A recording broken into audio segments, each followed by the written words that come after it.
సిద్దిపేట జిల్లాలోని ప్రముఖ పుణ్యక్షేత్రం కొమురవెల్లిలో ఈ నెల 29న నిర్వహించే మల్లికార్జున స్వామి కళ్యాణోత్సవానికి హాజరు కావాలని ముఖ్యమంత్రి రేవంత్ రెడ్డిని ఆలయ ప్రతినిధులు ఆహ్వానించారు. సీఎంకు పట్టు వస్త్రాలు, మల్లన్న చిత్రపటం, లడ్డూ ప్రసాదం అందించిన అర్చకులు ఆశీర్వచనమిచ్చారు.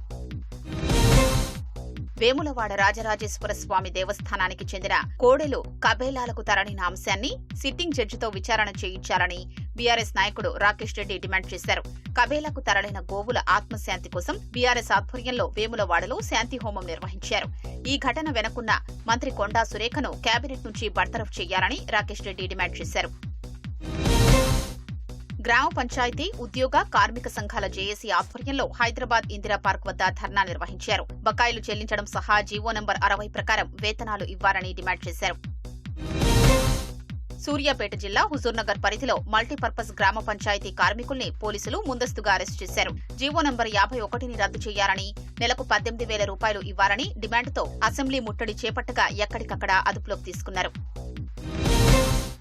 పెండింగ్ బిల్లులు చెల్లించాలంటూ ఆదిలాబాద్లో మధ్యాహ్న భోజన కార్మికులు ఆందోళన నిర్వహించారు. గౌరవ వేతనం ఇవ్వాలని నినాదాలు చేస్తూ జాతీయ రహదారిపై రాస్తారోకో నిర్వహించారు. సమస్యల్ని పరిష్కరించాలని కరీంనగర్లో ఆశా వర్కర్లు ఆందోళన బాటపట్టారు. ఎన్నికలకు ముందు కాంగ్రెస్ ఇచ్చిన హామీల్ని వెంటనే నెరవేర్చాలని డిమాండ్ చేశారు. నిర్మల్ జిల్లా సారంగాపూర్ మండలం చించోలి బి శివారులోని మైనారిటీ గురుకుల పాఠశాలలో విద్యార్థులు అస్వస్థతకు గురైన విషయం ఆలస్యంగా వెలుగు చూసింది.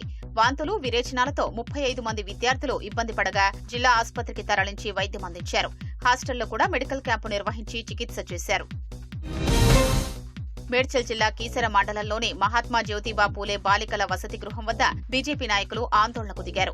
ఎలుకలు కరిచిన విద్యార్థుల్ని పరామర్శించేందుకు బీజేపీ నాయకులు వెళ్లగా పోలీసులు అడ్డుకోవడంతో వాగ్వాదం జరిగింది. హైదరాబాద్ బషీర్బాగ్లో సీసీఎస్ ధన్వంతరి బాధితుల ఫోరం ఆందోళనకు దిగింది. పెట్టుబడుల పేరిట కోట్లాది రూపాయలు దండుకుని మోసం చేసిన సంస్థ ఎండీ కమలాకర్ శర్మ సహా సిబ్బందిని కఠినంగా శిక్షించారని డిమాండ్ చేశారు. దాదాపు 1000 కోట్లు దోచుకున్నారని, ఆ డబ్బులు ఇప్పించారని బాధితులు ప్రభుత్వాన్ని కోరారు.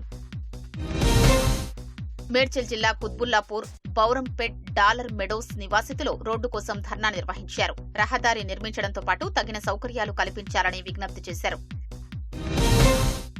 జగిత్యాల జిల్లా మెట్పల్లి మండలం వెల్లుళ్ల ఎల్లమ్మ ఆలయాన్ని దేవాదాయ శాఖలోకి కలపొద్దని గ్రామస్తులు నిరసన తెలిపారు. గ్రామ అభివృద్ధి కమిటీ ఆధ్వర్యంలోనే ఆలయాన్ని కొనసాగించాలని కోరారు. మంచిర్యాల జిల్లా తాండూరు మండలం రేచిని, రేపల్లెవాడ మధ్య గూడ్స్ రైలు బోగీలో విడిపోయాయి. భారీగా శబ్దం రావడంతో గమనించిన గార్డు వెంటనే లోకో పైలట్ కు సమాచారం అందించారు. కొన్ని మీటర్ల దూరం వరకు వెళ్లిన గూడ్స్ రైలును వెనక్కి తీసుకొచ్చి విడిపోయిన బోగీల్ని కలిపి మళ్లీ పంపించారు. విశ్వవిద్యాలయాల్లో పనిచేస్తున్న ఒప్పంద అధ్యాపకుల్ని క్రమబద్దీకరించాలని కాంట్రాక్టు టీచర్స్ ఐకాసా రాష్ట్ర ప్రభుత్వాన్ని డిమాండ్ చేసింది. రెగ్యులరైజ్ చేసిన తర్వాతే కొత్త నియామకాలకు నోటిఫికేషన్ ఇవ్వాలని ఐకాసా నాయకులు కోరారు. హైదరాబాద్లో మలక్పేటలో 30 కిలోల గంజాయిని పోలీసులు స్వాధీనం చేసుకున్నారు. కొత్త సంవత్సరం వేడుకల్లో విక్రయించడానికి సరుకు తీసుకొస్తున్న 5గురిని అరెస్టు చేశారు.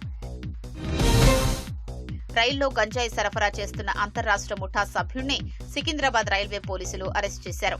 రాయగఢ్ నుంచి షోలాపూర్కు అక్రమంగా తరలిస్తున్న 3 లక్షల విలువైన 13 కిలోల గంజాయి స్వాధీనం చేసుకున్నారు.